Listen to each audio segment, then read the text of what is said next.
Welcome to another great episode here with Grow Through Positivity. A good friend of mine, I can say from my new journey of EOS over the last 3+ years, I got to meet multiple times Ephraim Ausch, and I'll let him maybe share where his passion comes for it and what he knows about it. But today we're here to interview him a little bit in regards to the Chief Logistics Officer at his father's logistics business. And I'm going to ask him to dive into that because I'm always fascinated to hear a little bit about family oriented and roles and growth. So with that, Ephraim, do me a favor, introduce yourself, and I'll let you take it away. Thank you, Ellie. It's good to see you. It's always good to be part of your energy. So I always enjoy that. Thank you. How I got into this. So I was an Amazon seller. Once I started working, I went to work for a company where I started their Amazon business. Then I left, opened up my own Amazon store. And after a couple of years, it was a very seasonal business, and I just didn't really enjoy what I was doing. So my father offered me a position in his company where at that time he was struggling to grow his business. Tactical Logistics were a 3PL back then. And then when I joined, we came up with a solution that we're going to be an end-to-end logistics provider where we provide freight forwarding, like from the basically supplier's door till the customer's door, or going through our warehouses and things like that. So today's days, we have a freight forwarding division, custom clearance, trucking, warehousing, and then drop ship as well, like directly to clients. So we do a combination of a lot of services. Working with my father has been a very actually fun journey, I would say, if you want to look at it as a positive side. Yeah. And I think, again, the first year and a half was a struggle. Obviously, it's like me being from the business owner myself, being on my own watch, going to work for someone, a 9 to 5 type of idea was a big adjustment for me as a person, as a human. So that was adjustment for me, and obviously for him as well at the same time. So what two things struck for me. It was one was that I went once to a very big rabbi that my father's very close to. I know him, he knows me, but I'm not that close with him. My father's very close with him. And he told him that your son is working for you every day. He should know that in part of being Jewish, right, having mitzvahs, is like kibbutz, like basically respecting your father. So every day before you go into work, just remember that you're being mekayim, you're going to do that good deed of being chabad your father, doing kibbutz. And that's what struck me in my head, and it's still, still think about it every single day. And it's like, wow, like I have this privilege that I have the mitzvah of doing that every single day while I work. It's like not always do you have a mitzvah when you're working. Now I have a mitzvah. So that was one thing that really pushed me a lot to make it work. The second part is really realizing, and that's where EOS comes in a little bit also, is really understanding what I'm good at and what he's good at, what I bring to the table, what he brings to the table, and work together to figure that out together. That's the only way. I mean, people could say horror stories by working for family businesses, right? And then you have some family business that's working for years, generations, right? So it's really how you have to see what you bring to the table, what you're good at, where you're good at, and knowing yourself, knowing if you're sitting in the right seat, EOS language, knowing if you're sitting in the right seat and what's good for you. That's the only way I believe you could be successful in working in a family business. But if you're just there to like just walk around and drink coffee and just like figure something out, like it's just not going to work. Like if you really want to keep your family's legacy and grow the business, take it from your father's level to the next level or to your grandfather's level, whatever it is, you really got to know where you stand.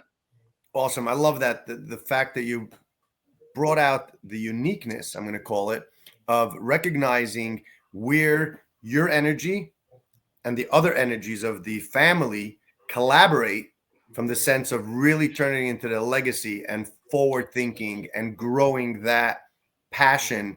Because I do know a lot of family owned businesses. I've been part of one at Culinary Depot for 18 years, and I've seen, like you said, growth spurs, but ultimately a real strong collaboration and cohesiveness, which is really, really beautiful. And it adds a real beautiful spice to a family. And that was what we as employees felt, to be part of the family. So there is in America a huge advantage of working for a family-owned business versus corporate America.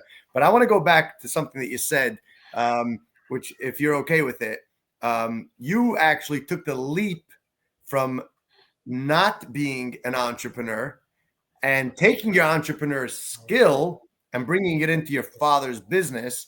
Tell us a little bit of the secret sauce, I'm going to call it, of taking that leap. Because if you know, Gino Wickman has a whole book of taking the leap of becoming an entrepreneur. We know in America, I think the stats are that 95% of small business owners go out of business within the first 5 years. Gino believes that it has to do with a lot with the people in the sense of your uniqueness and becoming an entrepreneur, or having that nag to be an entrepreneur. Sometimes you're born with it. Sometimes it's a skill that you are able to learn and pick up. So tell me that, like, you went the reverse way. So talk to me about that. Right. So I felt, again, I started very young with my own business where I made a lot of silly decisions, obviously, that I felt like I technically felt like I failed and I went through a pretty dark time at that time when I was decided to close, join my father's company. It was a dark time. It was not an easy time for me. I felt like a nobody, to be honest, but I had still that thing is like, I'm still young and life is not over. And what looks like, let's look ahead. Like, how's future look like? And for me, being like, I don't know what the right word for that is. Basically, like being a sucker, I would say, and like just like, okay, I'll figure it out. I'll come into my father, and I'll just like do whatever it takes. So like with no plan or no idea. Like I felt like it's just unfair. I didn't feel like it's fair. So I feel like it's for anyone that goes through such a change in life, especially this year. I mean, a lot of businesses didn't do this well. That well. I mean, 2024 was not an easy year for a lot of companies, right? And some of them are thinking of closing doors. Some of them still want to figure out. Some of people want to push through. It's like having that long-term vision, having that long vision is like, what's your game plan, and where do you see yourself being in 2 years from now? Don't like you have these people that have a 10-year plan, a 15-year plan, 20. Don't go so extreme. Just look at yourself like right now. Where am I standing right now? How does my next year look like? How does the next 2 years look like? And I think that's what really drove me is basically looking ahead and stop looking from the past. Like, well, I failed this, I failed that, I'm going to fail again. No. It doesn't work that way. It's just like I was always laser focused on like, what can we do? So when I joined Tactical, it's like I did not like where the company was standing at that point, where it was just one service that we provided. We provided at that time services only for people that sell to big box store retail. It's a very cutthroat type of business. People don't share information. People are not that friendly. It's very not a community, I would call it, like type of industry. Very corporate. Yeah, very corporate. And like I just didn't like it. I didn't enjoy it. And like I was thinking about it every single day. What can we do different within the same logistic services, but for a different audience where they're more going to appreciate that. And I went through the Amazon journey, right? I was a seller on Amazon. I got to know a lot of people. And Amazon was always a community where there's always conferences, masterminds, people sharing information, sharing knowledge, how we could figure this out, be profitable, different services, different softwares, all these things. So I felt like, you know what, like, I think I'm going to focus back on the e-commerce world where I come from.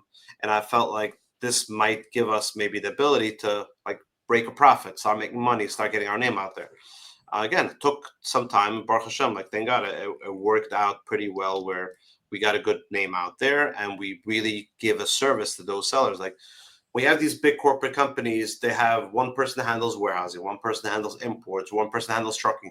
They're not working together as a team.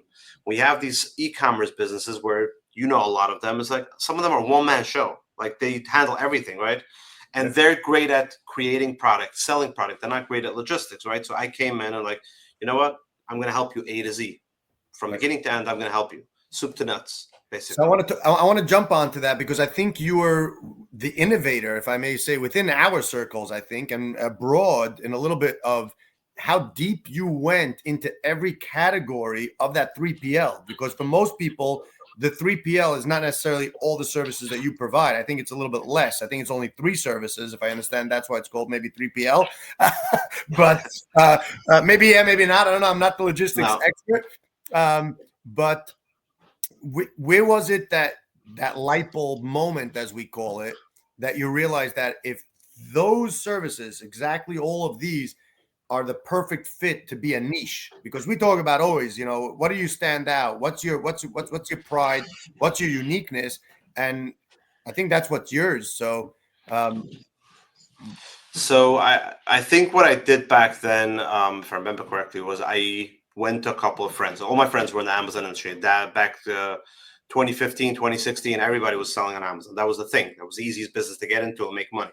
So I went to a couple of friends and I asked them, like, would this work for you? Could we try it out? Would you use me? And that's how I started. We started with 5 customers in that e-commerce Amazon division, and then after a year we grew to 35 customers. Then after 2 years we grew to 65 customers. It grew over time, and now Baruch Hashem, like, we're probably over 500 brands or so. So beautiful.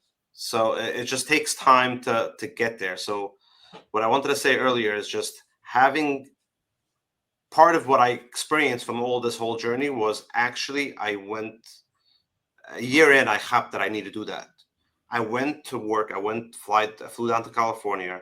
I was there for 6 weeks, get back and forth to Shabbos. And basically, I got to learn every single department, exactly what they did. And I actually physically did it myself. And I feel like for somebody that really wants to succeed in the business and they're struggling, and you look at entrepreneur, like, I'm a CEO, but I don't know half the people what they really do.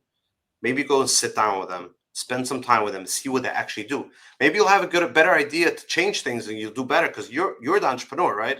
So I feel like actually experiencing every detail of your business yourself gives you a lot of peace of mind, and at the same time could give you a lot of help to grow your business. Awesome. With that, we come close to the end of this, and I appreciate you taking the time to come on. For those that enjoyed it, please share it, spread it, comment, like it, repost it. We'll all end off the way I'd like to end off every podcast, with the question: one title of one book that you found impactful in personal or professional. And it can be the most recent one if you don't want to go back too far. Yeah, I'm trying to remind myself the name of it. Cool. I just bought it recently. What was that? I don't remember off the top of my head. Let's go one before that. A good book that you read. Was it the 4-Hour Work Week, something like that? Yes. That was really good. Changed my perspective on a lot of things. Yeah. But that book that I read recently, I have to remind myself, I'll text you about it. Like, it was a really good book. It's very interesting. We'll make sure Ephraim puts it right here in the chat. You'll put it into the chat for everybody to see in the comments. Thank you for coming on. Thank you for joining. It really, really was awesome to dig deep and understand and share the wisdom. So thank you. Thank you.